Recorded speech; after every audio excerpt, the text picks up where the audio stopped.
Welcome to the deep dive. Today we're going into a really intense, very unsettling moment.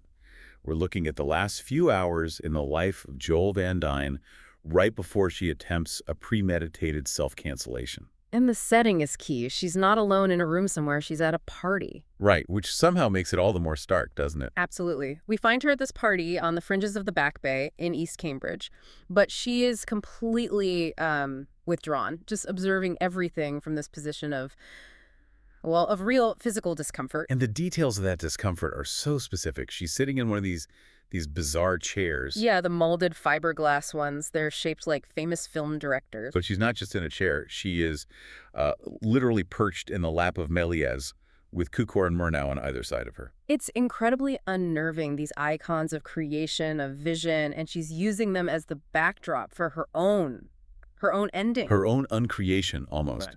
And she's physically uncomfortable, feet dangling, hamstrings burning. She's there, but she's not there. Exactly. She's just waiting. And she's focused on this thing she calls the invisible pivot. What is that? It's that, that unspoken moment at any party when everyone just sort of agrees it's over. People start collecting their coats, their bags.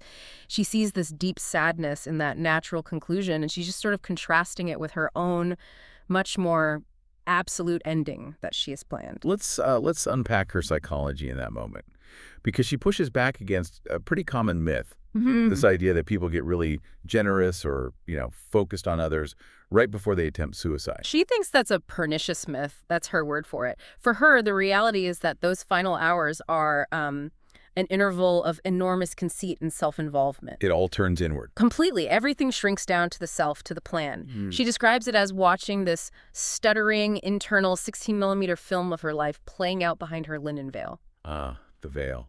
We have to talk about the veil. It's so central to who she is at this point. It is. And it's not just, a piece of cloth to hide your face. It's a formal marker. For the UHID. For the UHID, the union of the hideously and improbably deformed. So what's the purpose of this group and this uniform? It's twofold, really. Concealment is the obvious one, but the other is empathic fellowship. It's for people who have been made to feel ashamed of their physical form. And the origin story of the group is just, it's brutal. It goes back to BS 1940. Okay, we should probably clarify that for anyone just jumping in. BS means before subsidization. Right. We're in the ONAN, the Organization of North American Nations. Which is this political entity that's merged the U.S., Canada, and Mexico.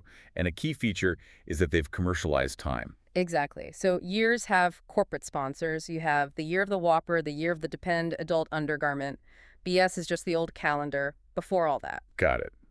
So back in 1940 BS, this group started because of something that happened with Winston Churchill. A truly awful story. At a reception, a woman with a physical deformity apparently told an inebriated Churchill he was drunk. And he shot back with that famous, cruel line. That he'd be sober in the morning, but she'd still be well, But he didn't stop there.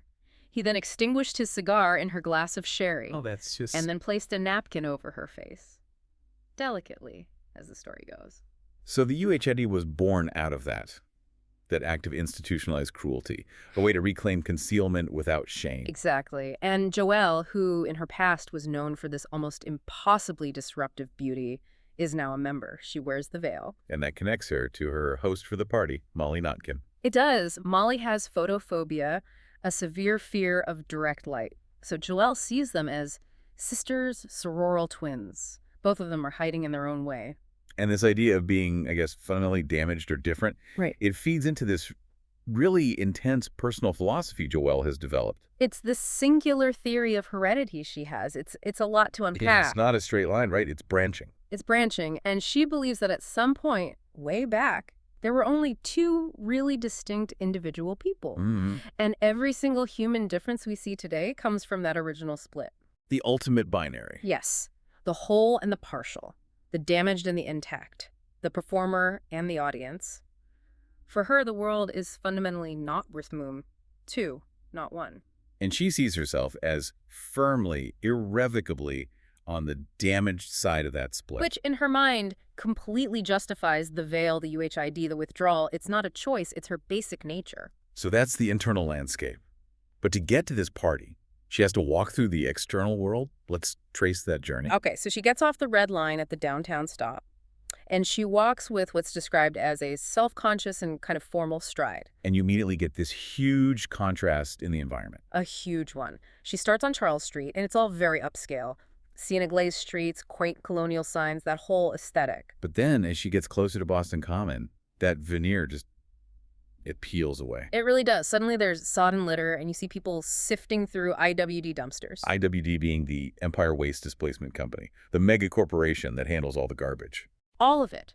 So waste is literally defining the landscape she's moving through. This stuff society wants to get rid of. And all of this is happening against that absurd political backdrop you mentioned. OMAN. Yes, this isn't just a random year. It's the year of the Whopper, or whatever sponsor paid for it. This layer of corporate branding is just laid over everything. And it's not just absurdity. There's real tension. As she's walking down Boylston Street, she passes the Colonel Shaw statue. Mm-hmm. And there's a protest. It's the eve of Interdependence Day, and Canadian militants have draped a Quebecois flag over the statue. They've altered it. They've altered it.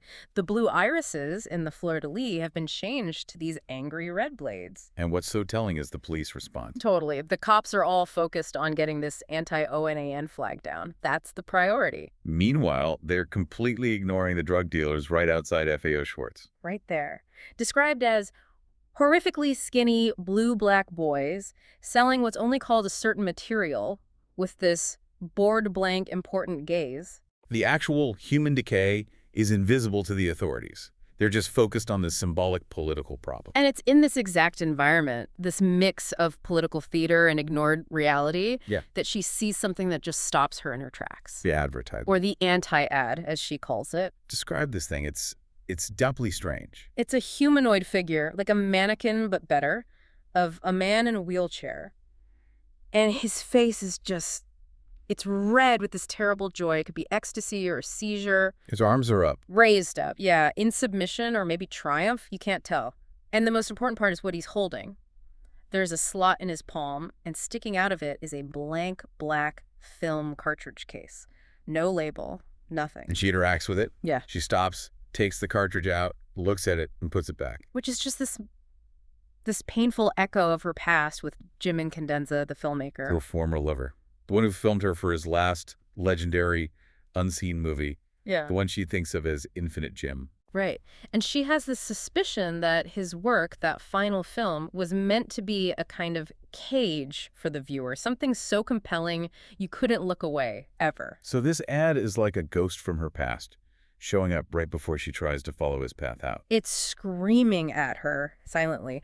And from there, she continues on to the party, and she has this crushing realization. She feels excruciatingly alive and encaged. Yes. And then the devastating part. She realizes the escape she wants, the self-cancellation, is actually the bars of the cage. Wow. Okay, let's pause on that. How is the escape the cage? Because the fun has dropped off the pate. Too much. That's the phrasing. Too much fun. It's what she calls the drug a certain material, which from the preparation we see it's clearly a form of freebase cocaine. She hates the addiction. And she can't stop, so the ritual, the need, the whole process that has become the cage is the only structure she has left. And she's tried to get out before. She remembers trying to quit. Desperately. She remembers smoking the leftover resins from chore boy pads after throwing the drug away, only to go digging through the trash for it 30 minutes later. There was another one about chewing on shredded acetate panties she'd used as filters. I mean, the level of self-loathing and desperation there is, it's off the charts. So she's not looking for a quiet, peaceful exit. She's leaning into the cage. She's going to perform the ritual one last time. One last maximal self-involved time. Which brings us to Molly Notkin's bathroom. The scene of the preparation. The smell is described so vividly. Deodorant soap and stress diarrhea. It's grim, but she is methodical, completely deliberate. This is a rite. A performance for herself. Absolutely. She lays out her tools, and you see this chilling, practiced mastery. 2 little glycine bags of the material, baking soda, a special glass cigar tube she uses for this. A razor blade, a plastic Pepsi bottle with a hole melted in the side. Which she made herself with a hot match head. And a funnel made of Reynolds wrap foil. The step-by-step account is so precise, it's almost scientific. It is. She mixes the cocaine and baking soda with water in the tube, heats it over match flames, stirs it with a wire prod as it thickens. And she reflects on the exact moment she knew this was a problem. The first time her hands started to tremble during this process. That's when she knew she liked this more than anyone can like anything and still live. The preparation itself, the creation of the thing, became the addiction too. And when it's done right, the final product, the hardened freebase, slides out. Slick as shit from a goat, forming a monstrous white wiener. It's such a grotesque, visceral image. And this whole process gives her, what, 2 minutes of absolute focus before the end she's planning? And the goal, the entire point, is to get that psychological rush, that terrible shattering spike. The feeling of being attractive, sheltered, loved. As if watched for an instant by God, is how she puts it. And at the very peak of that feeling, her mind pulls up a very specific image. Bernini's sculpture, the ecstasy of St. Teresa. The saint lying back, the angel holding the arrow. Poised for the best descent. She connects her drug-induced high to this moment of ultimate, beautiful, spiritual surrender. It's her ecstasy. But it doesn't last. The outside world breaks in. It shatters the moment completely. Just as she's deveiled, looking impossibly beautiful again, there's a voice from the party. A hesitant voice, a young guest, a post-new formalist, asking, I say, is someone in there? And that's it. The whole ritual just collapses into catastrophic failure. She's found on the floor, holding the Pepsi bottle, curled up in an uprightly fetal position. Before she's knelt vomiting over the lip of the cool blue tub, a detail is mentioned about gouges on the tub's lip, revealing this gritty white stuff underneath the porcelain. She's just expelling everything, the muddy juice, the blue smoke, the whole ritual turned inside out. And this private, personal violence it's mirrored in the world outside, in the very infrastructure of the place. Right. We have to talk about Enfield, Massachusetts. This whole area is not a normal town. No, it's a township made almost entirely of institutions. Hospitals, corporate headquarters, a tennis academy. And crucially, the regional facilities for the Empire Waste Displacement Company, IWD. We come back to waste, this time on an industrial, institutional scale, with the IWD trebuchets. They're called Les Trebuchets Noirs. Black trebuchets. These are giant catapults, right? Block long. Giant catapults designed for one purpose, to violently expel the city's garbage. And they don't just dump it. They fling it. They fling these huge, twine-bundled cubes of waste into something called the Great Concavity. Which is basically a politically designated wasteland, a giant hole. At an altitude of over 5 kilometers, the sound is described as a giant stamping foot. It's an act of incredible violence. And that parallel is impossible to miss, isn't it? This massive, technological, institutional effort to hurl its own filth away. Is a perfect mirror of Joelle's personal, violent attempt to expel her own pain, her own self, by vomiting into a bathtub. Both are trying to deny the waste in the system, whether it's political, social, or personal. But the thing is, neither method works. Not really. The waste always seeps back in. Joelle was looking for an exit door, but she just found the sign was on the inside of the cage. So we followed her from this deep philosophical theorist across the weird branded landscape of Onan and right into this moment of devastating self-involved ritual. She's this impossible contradiction, a person defined by both her incredible beauty and her need for total concealment, looking for an escape by way of total self-destruction. Which brings us back one last time to Jim Incandenza. He filmed her over and over for that final movie, the one that was supposed to be fatally entertaining. And if Joelle is right, if that film was meant to be a cage for the viewer, to trap their attention forever, what does it mean when the subject of that film, Joelle herself, starts to feel that the cage has somehow gotten inside her? And if his death was about wanting out through his art, this lethal art, what does it mean that her method, her whole desperate plan for release is just, it's centered on that one phrase? Too much fun. Is that the ultimate irony? That the bars of the cage are gilded? That phrase, too much fun, becomes the most terrifying part of it all. The idea that the thing that's destroying you is the thing you like more than anything else in the world. And that's the thought we want to leave you with. Thank you for joining the Deep Dive.